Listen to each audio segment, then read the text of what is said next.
آخرکار بنی اسرائیل کو حضرت موسیٰ علیہ السلام کی وصیت یاد آ گئی اور انہوں نے اپنی متحدہ سلطنت قائم کی جس کے 3 فرمانروا گزرے، حضرت طالوت، حضرت داؤد علیہ السلام اور حضرت سلیمان علیہ السلام۔ طالوت نے 12 قبائل کو متحد کر دیا اور اپنی بیٹی حضرت داؤد علیہ السلام کو بیاہ کیا۔ اس طرح حضرت داؤد علیہ السلام طالوت کے بعد بادشاہ ہوئے۔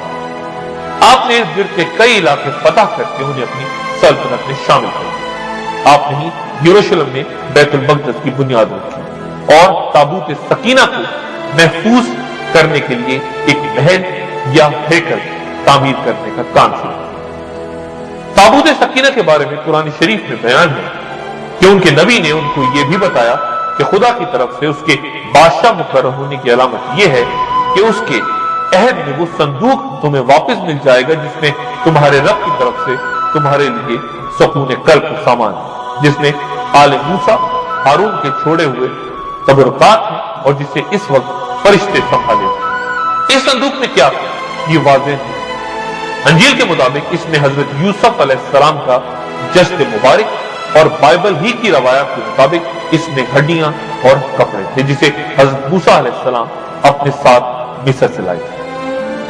قصص الانبیاء کے مطابق اس صندوق میں توریت کا اصل نسخہ، پتھر کی وہ تختیاں جو کوہ سینا پر حضرت موسیٰ علیہ السلام کو دی گئی تھی، حضرت موسیٰ علیہ السلام اور ہارون علیہ السلام کی عصا اور پیرہن اور من و سلوہ والا من ایک برتن میں محفوظ تھا تاکہ آنے والی نسلیں اللہ کے اس احسان کی یاد رکھیں جو صحرا میں بھٹکنے کے دوران اللہ نے اس پہ کیا تھا۔ حضرت داؤد علیہ السلام کی زبردست خواہش تھی کہ وہ اس صندوق کے لیے ایک مستقل گھر بنائے تاکہ یہ صندوق محفوظ رہے، لیکن اسرائیلیات کے مطابق انہیں یہ بتایا گیا کہ یہ ان کے بیٹے کے دور میں تعمیر ہو سکتا ہے۔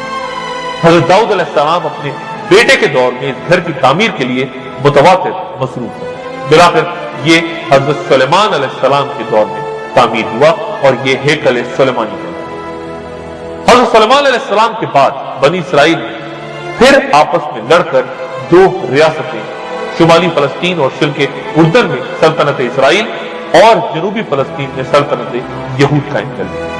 اب دونوں سلطنتوں میں شدید رقابت اور خونی کشمکش شروع ہوئی۔ بالآخر 7ویں صدی قبل مسیح میں آشوری فاتحین نے سلطنت اسرائیل کا خاتمہ، جبکہ 587 قبل مسیح میں بابل کے بادشاہ وقت نصر نے سلطنت یہودیہ کی اینٹ سے اینٹ بجا دی اور ہیکل سلیمانی کو اس طرح پیوند خاک کیا کہ اس کی ایک دیوار بھی کھڑی نہ رہ سکی۔ تابوت سکینہ تب ایسا غائب ہوا کہ آج تک اس کا پتہ نہ چل سکا اور اسرائیلیوں کو وہاں سے نکال بھیج دیا۔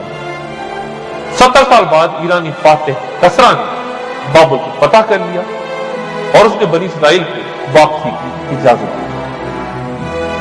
انہوں نے واپس آ کے ہیکل سلیمانی کو دوبارہ تعمیر کیا، لیکن یہودیوں کی دینی اور اخلاقی حالت گرتے گرتے اس بستی تک پہنچ چکی تھی کہ جب حضرت یحییٰ علیہ السلام کا سر قلم کیا گیا تو اس قوم کے ایک شخص کی آواز بھی نہ ہوئی۔ پھر ان میں حضرت عیسیٰ علیہ السلام کو بھیجا۔ حضرت عیسیٰ علیہ السلام کئی معجزات لے کے دنیا میں تشریف لائے۔ پہلا معجزہ ان کی ولادت اور دوسرا گہوارے میں کرام کرنا۔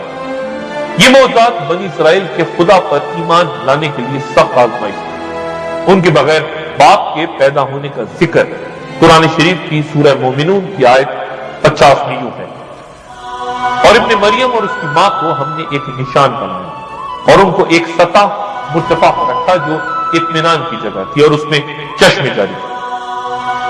پھر جب وہ اپنے نوزائیدہ بچے کو لیے ہوئے قوم کے پاس گئی تو اپنے پرائے سب کے لیے شدید حیرت کا معاملہ۔ اس کیفیت کو قرآن شریف کی سورہ مریم کی آیت 28 میں یوں بیان کیا، پس جب وہ بچے کو گود میں لیے ہوئے قوم کے پاس آئی تو لوگوں نے پوچھا، اے مریم یہ چیز کہاں سے لے آئی؟